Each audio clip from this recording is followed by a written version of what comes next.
So I want to bring up the homie Kavawon. He's going to kill it tonight for us. Make some noise for Kavawon, yo.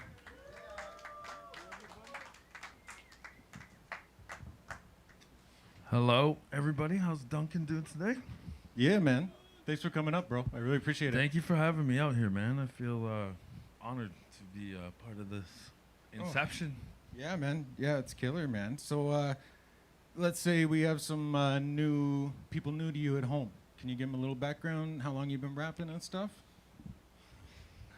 I'll just say a long time. Yeah. About the same. Yeah, absolutely, Yeah. And I started in a group with, it was me and my younger brother and three of my cousins. That was ITAP. Yep. Big up Evo Freeze. Yeah, my little bro, Tongan Razor, love him. And then from there, like that was me and Freeze lived in Nanaimo, so we were kind of stuck over here. And then all the cousins and everybody, they were in Vancouver. So, we got together, we planned stuff, you know what I mean? And we kind of approached it systematically. But while we were in Nanaimo, me and my bro, we had our own crew, which, later became known as Homegrown INC, which is how we met. Absolutely, man. I remember back in the day. Press room? What's that? Press room. Right? Press room. I only went there a couple times, but the thing that made the impact on me was before we ever met you guys, and we would go to these battles at the college. And everybody who we ran into that gave any of us a little bit of respect, like, you guys are nice, you got to see Homegrown.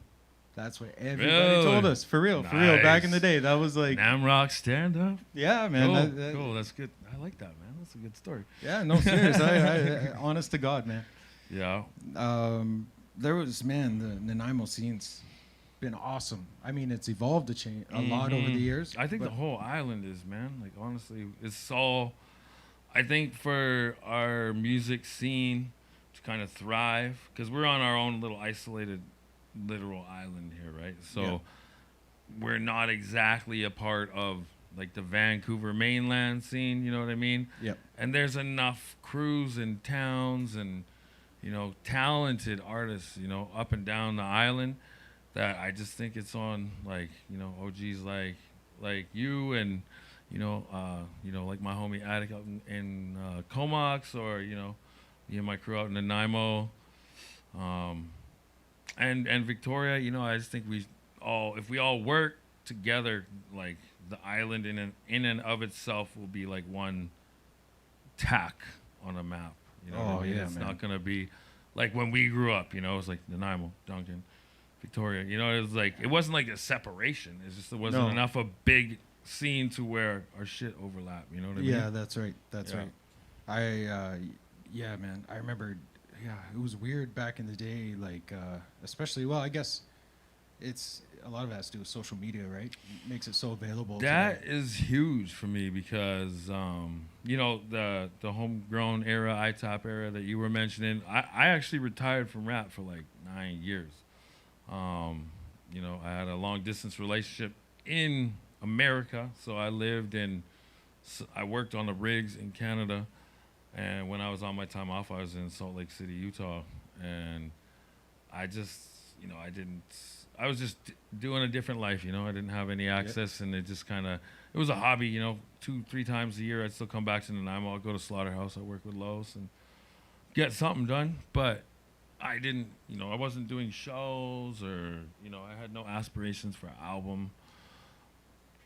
At that point, I'm just doing it because I love this shit, and I couldn't ever stop. Do you think you could ever stop? Do you really think? Honestly, like, I don't mean put out albums, but, like, are you going to seriously be bored 20 years from now and not want to, like, write a rime when you hear the right beat? Yeah, no. I don't know if you outgrow that shit. No, it's hard, man. No, I ain't even trying to, really. No, I ain't even trying to either, man. Once it's in your blood, it's really... It is. It was your blood before you knew it. You come to realize that's your blood. Yeah, absolutely, man. Like, especially when guys like me and you started out, hip-hop wasn't like the monster it is today, and it was almost frowned upon. And even then, honestly, there wasn't a lot of promising prospects for us to look up to. You know what I mean? Like, yeah.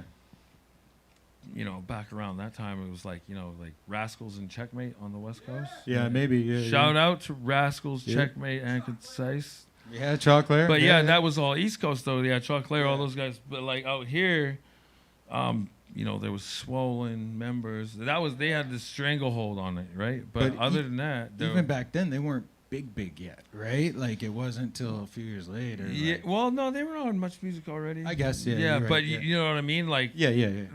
back then, it was like you have a better chance of winning the fucking lottery or some shit than making it rap music in Canada, let alone the West Coast, which I think was even harder because we just had less. Over in Toronto, it's been going on for so long. They're right next door to New York and shit. Like, their system was already. It's like a business, right? Buy it Friday, Monday morning, it's ready to open. You just flip the sign, you're open. But out here, there was still more cultivation and, there's more of a foundation to be laid. I think there was more unity needing to happen amongst artists because we came up in that era where. It was cool with us. We weren't like that, but it was uber competitive to where it's like other crews did not fuck with each other. You know what I mean? Because absolutely. It was not even a disrespect thing, but it's like you know what I'm saying, right? I know exactly what you mean. Right. Yeah. It's just, it was weird. Everybody stuck to their own clique. And yeah, I think because back then we didn't have these same prospects you can have. Social media changed it. So this is kind of what I was getting. See, I'm horrible for segueing. This might be a 45-minute interview. I'll just tell you. It's all good. So, like, basically, I retired, and right when I quit doing it, that's when, like, MySpace just started popping off and shit. There was not Facebook yet. Shit, I just dated myself. Big up MySpace Tom. He's still my only friend on there. For real. We should get him on a feature. Oh man, MySpace Tom. I wonder what he's up to these days. No doubt, dude. Okay, is that not a good idea? Just get a hold of Tom from MySpace and someone put him on a rap video. Everybody who was on MySpace had Tom as a friend. Do a song about Tom. Yeah, man, he was everybody's What's it like friend. to be Tom in 2020? He gotta be rolling in it now. Yeah, but anyways, fuck, man, I'm rambling. But but basically, when I came back into this shit again in 2016, like late 2016, basically it's 2017 already. Now social media is there, and like I was like new to the shit. I didn't know, like I knew everybody was on it and shit, but I didn't know nothing. And so it was a slow process. But once I figured it out, and I figured how you can use it to advertise, and then just connect other crews connecting. You know what I mean? I think. The more we started seeing the same people, like us doing shows together and shit, you start seeing the same faces. You start recognizing the real ones, and then and the driven ones. Yeah, I've seen a lot of talented dudes that don't want to work. Yeah, for sure. And I've seen a lot of dudes that didn't necessarily, they weren't at the talent of maybe where you were super stoked on it at first, but their drive was there.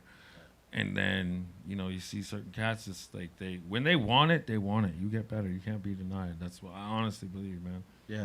Yeah, no doubt. I was gonna, could you talk a little bit about the Slaughterhouse? If for those that don't know, Slaughterhouse was a very famous place in Nanaimo. If you were any kind of hip hop artist. I love that you brought up Slaughterhouse, man. Whew. I should have thought of that, but you did it. Well, so there we go. Smart, man. Yeah, I've been around too forever, bro. So you guys went to Slaughterhouse before? I went there once. Yeah. But I might have been the only guy from my crew. I think I rolled solo there with John Z back in the day. Shout out John Z too. If you're watching at home. Shout out to John Z. Big up John Z. Yeah. Well, Slaughterhouse basically was where Homegrown came to be. Like how I said, me and my bro were in ITOP. We had our cousins out on the mainland. They're doing stuff, and they live on the same side, so they're able to do stuff a lot more. Me and my brother. It's like once a month we make a trip, and we're prepared. We've got our songs we're supposed to do. We got our lyrics, and we go to the studio, and it's like a business type thing. These guys were able to just kind of, bored. Hey, what are you doing? And they go hook up and do stuff. So for me and Freeze, Um, that's where Homegrown came into play because we needed our practice studio too, right? Like, Yeah, absolutely. That's one thing I've noticed. There's two different kinds of studios I've come across. There's the creative studio. That's always my favorite studio. That's one where you sit there and, in however way you do that, you just get on your level, get turned, whatever the fuck you got to do. But you get in your creative space, in your creative place, and, you just do your thing. A lot of studios out there nowadays, it's not like a place to go sit and start shuffling through beats and write a rhyme. Like if people are, especially if they're paying, for hourly rates and shit, you're coming there polished. And yeah, you better have your shit ready. Yeah. Yeah, and like I know I know like Biss could say the same thing. I know Spark could say the same thing. Novel. I threw the old school shit there. Yeah. But when you get a chance to be creative in the studio, the beat comes on, the option to turn a mic is on right away. The nice monitors, like it's so different versus, and I'm not saying I can't do it, but like probably the same for you, but like a lot of my shit I'm at home now, or whatever. Absolutely. Something else. And I think it challenges you as an artist to be a little more creative in maybe a less accommodating or less inspiring environment. You're just trying to catch it in that moment when you have that thought. You know what I mean? Like, I don't know how y'all work. I get an idea for a song, some lyrics. I'll like, boom, right away I'm going into like a text document and I'm like speech to texting it because I can't even type fast enough. No, I'm the same way. If I got an idea, I got to write it down right now. Exactly. But back when we were in our like youth, in our youth, and you'd spend 8 hours a day at the studio every day, 8 days a week, like that. I still think it was the best shit ever, right? Man, like that in the moment, lightning in a bottle, spontaneity, boom. My That's favorite what I live for is you got your producer homie making a beat. As he's making a beat, everybody's writing to it. You don't even know what the beat's gonna sound like finished yet. Yeah, right? and it happens in sequence. And like for the current group I'm in now, which is me and my best friend Mikey Money, we're called Money One. It's not as basic bitch as like his name's Mikey Money and I'm Kavawon and we just took Money One. No, there's well that works too, but there's an actual artistic value behind that statement. Like when you think of Money One, why are there wars? Money One. Why do they have cures for diseases that are sitting in a lab but not being used? Money One. Why does the church do fucked up shit? It's all about money. Dope. Money wins all the time. Why is this fucking pandemic bullshit? Sorry if I'm on live and y'all like, yo, no, sorry. I didn't buy into that shit, man. This is like beta population social conditioning control is my opinion. Yep. But shit, how did I get onto that? I was rambling, man. I'm really good at freestyling, but sometimes I lose it at the end. Okay, it's all good. It's all good. We were talking about Slaughterhouse a little bit there. Slaughterhouse, yes. There we go. See, I told you, 45-minute interview at least. That's all good. We got time. Word. Okay. Well, Slaughterhouse is where, to be totally honest, the godfather of Homegrown, ultimately, I'm going to have to say was my younger brother, Evo, motherfucking Freeze. Dope, yeah. The Tongan Razor. Because it was all his crew, you know what I mean? Like Pud Fluff. A lot of the other guys. Clicks by Klaus. Yep. That's Stilos's little bro. That was like dope. One of my bros, Ace Holmes. Like he was like a brother to me too. And they already knew about Freeze rapping and shit like that. And like they kind of established their own little like breakdance crew at their school, Woodlands Secondary and shit. And like they kind of were that first wave of like rapper kids, I guess. Yeah. Like it was a little posse. I'm sure there were guys that might have rapped before, but they were the first one that had an influence. You know what I mean? Yeah, for sure. And Freeze had been going to high school with these guys for years, and I'd known them and shit. And then just, iTop was popping off, and I'm getting frustrated because I can only go into a studio like once a month, and fuck, I'm just starting to get that taste of being in the studio, putting out songs, and So yeah, it was like at first it was like because DJ Stelos, even before I met this dude, man, he had like turntables and just crates and crates and crates of records. We could build a stage with the amount of crates he had full of records and shit, right? And he was just, it started off just that was the hangout, like that was like instead of shooting pool or whatever else, we were going there and like recording, like, or we had the mics on, and we're playing like instrumentals or shit, and we just did that for, honestly, I wouldn't even say a few months, like weeks. Like it was the thing, man. It was like church for us. Yeah, man. Yeah. So we were going there as much as we can, and then Los moved into a new place, which became the now famous and also now extinct Slaughterhouse. And we already had our ragtag group kind of assembled. Details, that's one of the originals. Yep, big up Shout Details. out to Details, Island Royalty, all that shit. Yep. Pud Fluff, who's one half of a, underground group that a lot of people know on the island. Me and him are Spy versus Spy. That I just gotta say, as an island dude, that album is a classic, bro. I'm pretty proud to say that. I didn't realize the classic effect because, like, pretty much right after it dropped is when I started working on the rigs. I'm living in the States. I'm only coming here like maybe a couple times a year. So I kind of lost touch with everything, man. And to be honest, man, it sucked. Like, it felt like yeah, man. Yeah, I felt like I was like depleted as a person because I was just so used to that life, and now it was nowhere around me. But yeah, Spy versus Spy happened right before that, and then when I've come back, people are like, "Dude, that's a classic. It's one of my favorites." And like, oh man, like, can you get me a copy of the album? I'm like, I don't even got one myself, dude. So yeah. you let me know if you can get one. And yeah, we'll man. do this.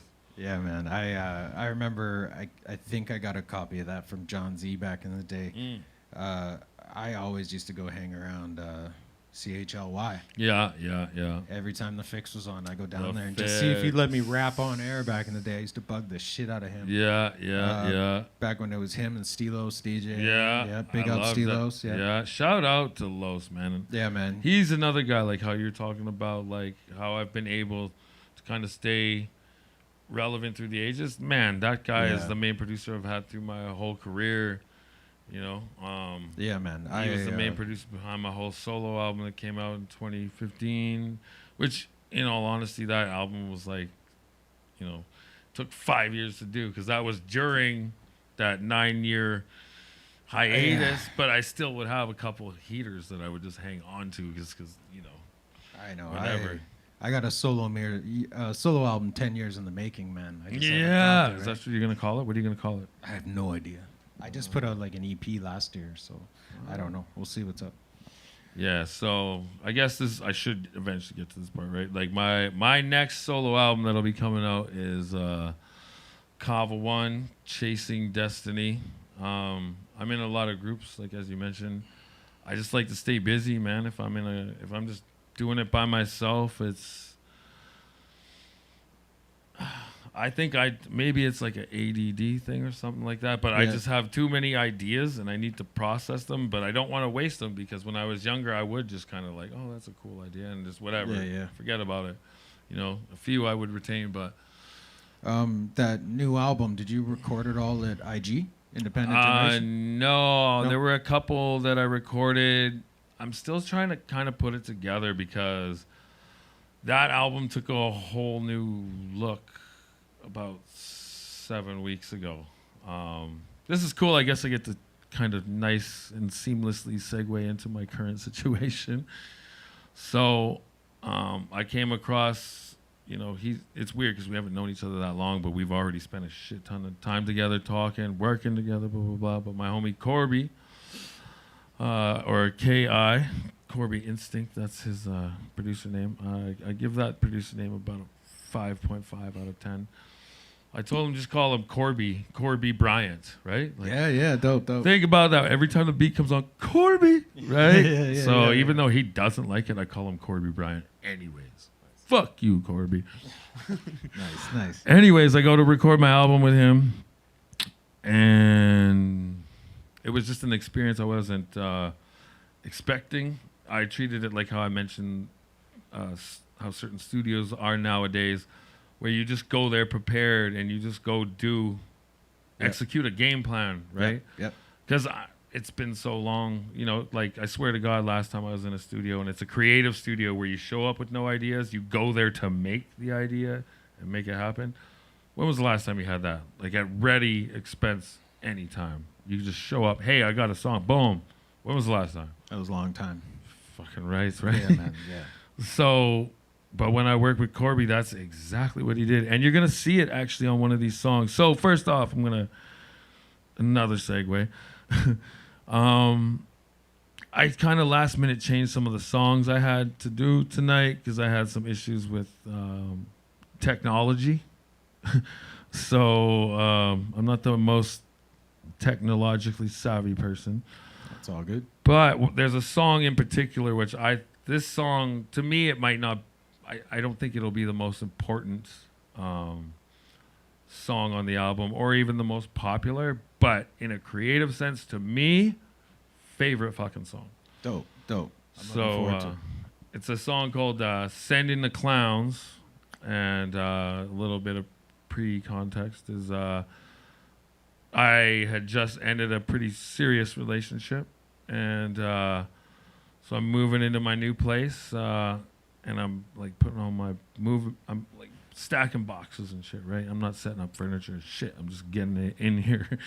So, but while I'm doing it, because I like Frank Sinatra, I fucks with Frank Sinatra hard. Yeah, it's dope.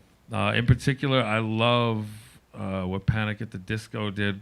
Any fans out there, that song "Death of a Bachelor," how he did is basically a Sinatra tribute.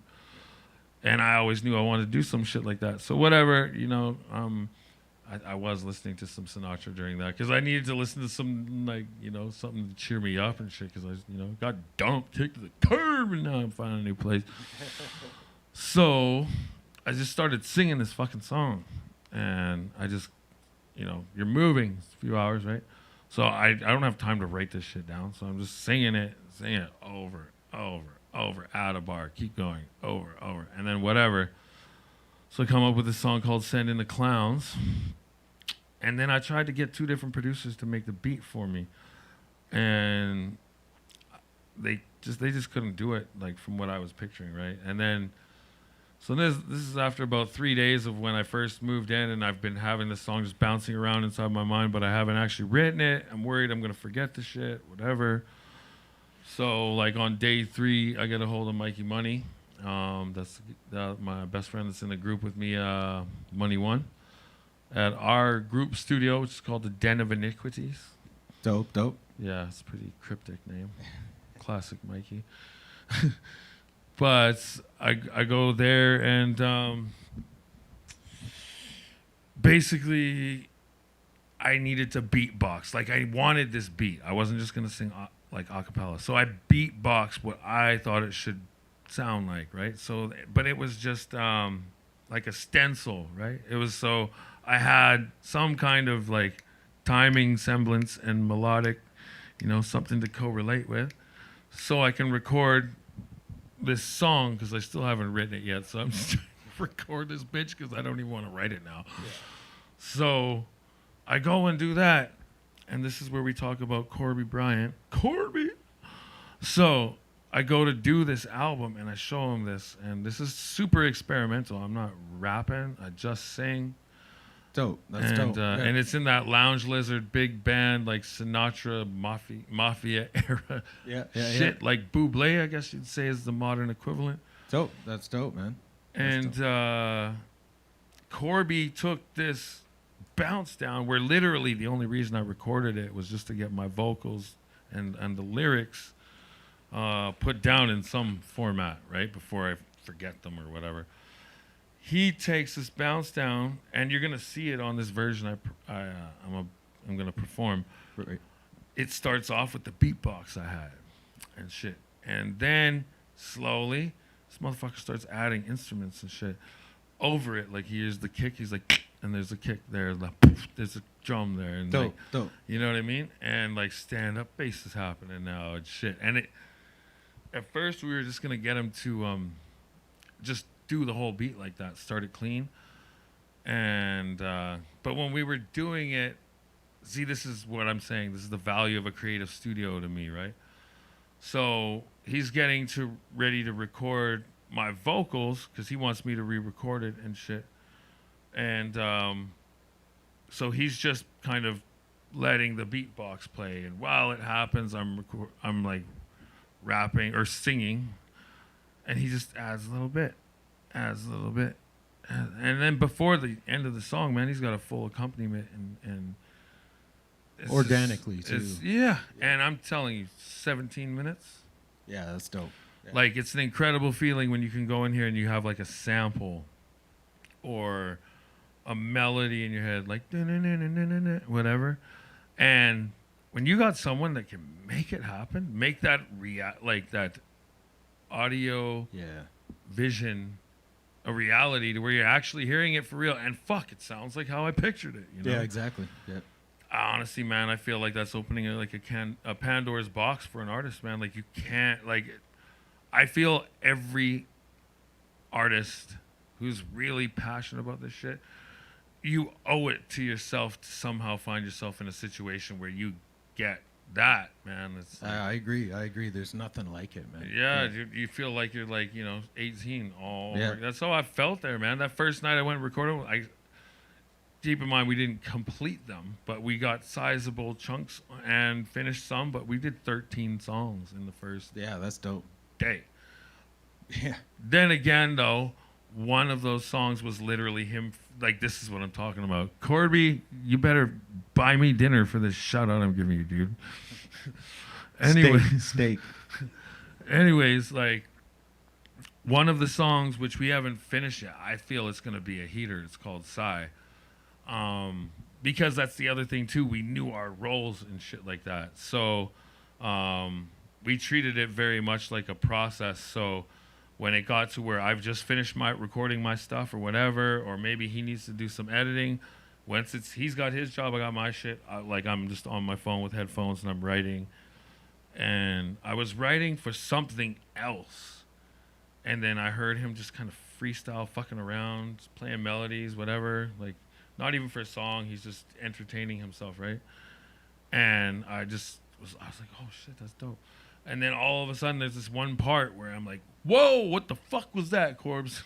Yeah, nice. Yeah. And I was like, can you do that again? He can do it. So boom, in about 30 seconds, he's got that one part I like. He's got it looped now.